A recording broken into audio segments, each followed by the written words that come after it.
Iskandar selaku Sekjen dari DPR RI yang legislatif, dan juga mungkin dari Makna juga yang mewakili eksekutifnya.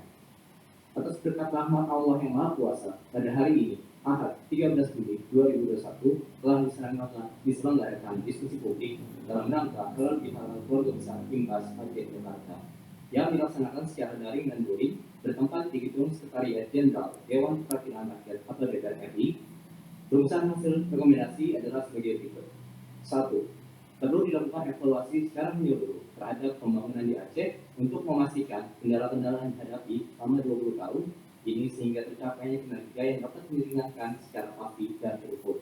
Karena sebagian masyarakat di Aceh masih miskin, belum memenuhi kebutuhan dan harapan kehidupan layak masyarakat.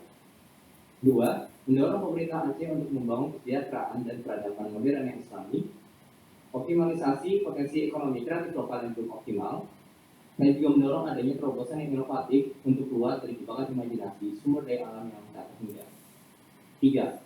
Membuka ruang keberadaan diaspora Aceh di luar Aceh merupakan jaring yang bisa membuka gerbang peluang dan potensi Aceh untuk membangun kesejahteraan. 4. Optimalisasi kegiatan akademis dan produktif yang akan bermanfaat bagi masyarakat Aceh secara umum, khususnya generasi muda. Perlu didukung dan dilaksanakan secara berkelanjutan demi mempersiapkan generasi muda Aceh yang tangguh dan menghadapi era globalisasi. 5. Mendorong pemerintah dan para anggota legislatif Aceh untuk menentukan arah kebijakan pembangunan di masa depan, penganggaran yang berpihak kepada pembangunan masyarakat. 6.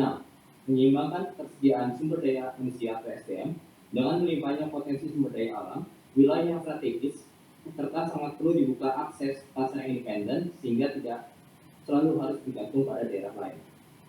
7. Mendorong pemerintah Aceh dan pemangku kepentingan lainnya untuk perencanaan strategis bagi kaum milenial, keahlian dan profesionalitas yang mumpuni, serta membangun fondasi integritas.